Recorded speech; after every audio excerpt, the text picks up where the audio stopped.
In 2018, the United States became the world's largest oil-producing nation.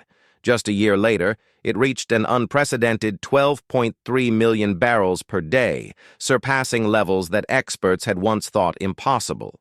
Even after the turbulence of the COVID-19 pandemic, which briefly sent oil prices negative, U.S. oil production has continued to grow. This rise is even more remarkable considering the number of active oil rigs has been declining. In just a decade, the country has outpaced geopolitical rivals like Russia and Saudi Arabia, shifting from dependence on oil imports to becoming a dominant oil superpower. For the first time since the 1940s, the U.S. has even become a net exporter of oil.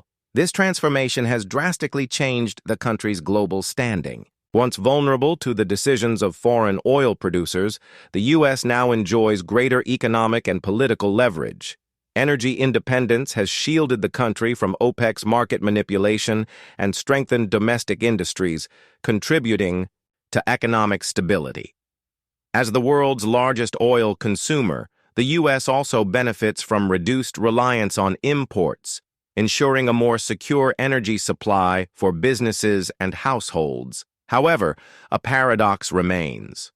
Despite producing more oil than it consumes, the U.S. is still the second largest importer of oil globally. With oil being a finite resource, the question arises, how long can these record-breaking production levels last, especially with growing environmental concerns and competition from renewable energy sources? To understand how the U.S. achieved this position, it's essential to look at the past. Between 1970 and 2008, U.S. oil production steadily declined. The easiest-to-reach domestic reserves had been depleted, making it more cost-effective to import oil from countries like Canada, Venezuela, Mexico, Saudi Arabia, and Iraq. This reliance worked for a time, but also created vulnerabilities. The influence of OPEC remained a challenge, particularly during events like the 1973 oil embargo. When Arab OPEC members cut off oil supplies to the U.S. in response to its support for Israel during the Yom Kippur War, prices skyrocketed, leading to gas shortages and even the implementation of a nationwide 55 mph speed limit to conserve fuel. The 1979 Iranian Revolution triggered another crisis, cementing the U.S.'s dependence on foreign oil as a critical weakness. The turning point came in the early 21st century. While oil companies had long known about reserves trapped deep in shale rock, extracting it profitably was a challenge. The breakthrough came with George Mitchell's work on the Barnett Shale, where it was discovered that oil could be extracted from shale formations using hydraulic fracturing or fracking. This technique involves injecting a high-pressure mixture of water, sand, and chemicals into the rock, allowing oil to flow freely. The shale's revolution transformed the industry. Independent oil companies, backed by private equity, rapidly expanded operations, leading to an economic boom in places like Texas and North Dakota.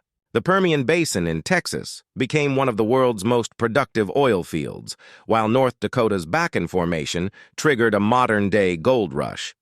The state saw an influx of workers, skyrocketing wages, and rapid urbanization. Between 2010 and 2021, North Dakota was the only U.S. state where the median age declined, reflecting a young and growing workforce. From 2008 to 2014, the state had the lowest unemployment rate in the country and a booming economy fueled by oil revenues. While the Bakken boom slowed in 2015, Texas's production continued to set new records.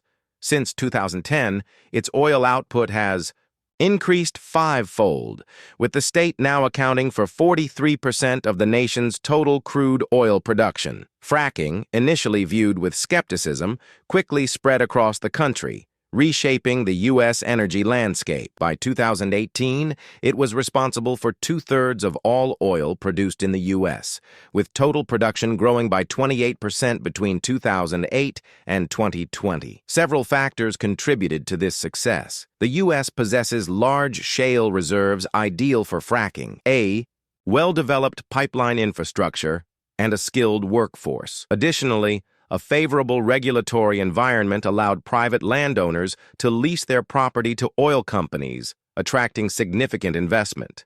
Despite becoming the world's largest oil producer, The U.S. continues to import massive amounts of crude oil.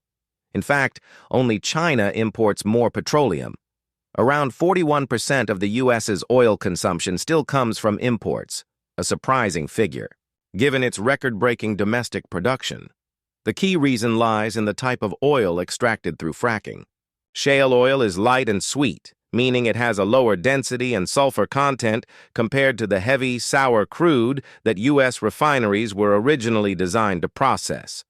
Throughout the 20th century, American refineries were built to handle dense, sulfur-rich oil from Venezuela, Mexico, and Saudi Arabia. As a result, much of the existing infrastructure cannot efficiently process the light, sweet crude produced by fracking. To address this mismatch, the U.S. exports its surplus light crude while continuing to import heavy crude that its refineries can handle. This system allows the industry to maximize value while also supporting global energy security. Following the European Union's ban on Russian oil, the U.S. has played a key role in supplying allies with light crude to replace Russian exports. This import-export strategy has proven economically beneficial. Light sweet crude commands higher prices on the global market, while heavy sour crude is cheaper due to the complex refining process it requires. U.S. refiners, particularly major players like ExxonMobil and Chevron, have capitalized on this dynamic, boosting profits and job growth. While the U.S. oil boom has brought economic prosperity, it has also raised significant environmental concerns. Fracking has been linked to water contamination, methane leaks, and increased seismic activity due to wastewater disposal. The process is highly water-intensive, and concerns over groundwater pollution have led some states and countries to impose bans or restrictions on fracking.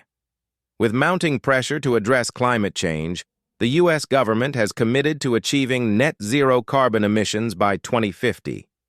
This shift presents a major challenge for the oil industry, which must navigate the transition toward cleaner energy sources.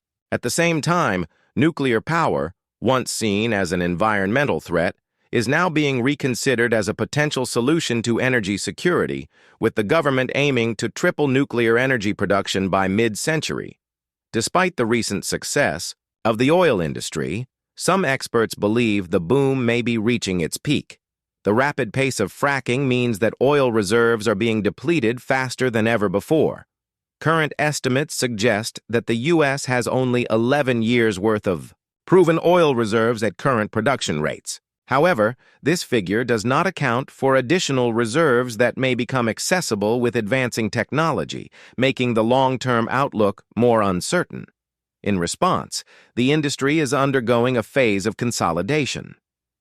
Large oil companies are acquiring smaller firms to maximize efficiency and secure prime drilling locations. ExxonMobil's $60 billion acquisition of Pioneer Natural Resources and Chevron's $53 billion purchase of Hess are among the most notable recent deals. As the industry consolidates, production may stabilize in the short term, but the long-term sustainability of current output levels remains in question. The U.S. oil industry's rapid rise has been nothing short of extraordinary. However, significant challenges lie ahead. Oil remains a finite resource, and fracking may not be a long-term solution. Environmental concerns and the accelerating transition to renewable energy sources add further uncertainty. For now, the U.S. remains a dominant force in the global oil market, but the future is far from guaranteed. How long these production levels can be sustained, and at what cost, remains an open question. The industry is at a crossroads, and the next chapter may look very different from the last.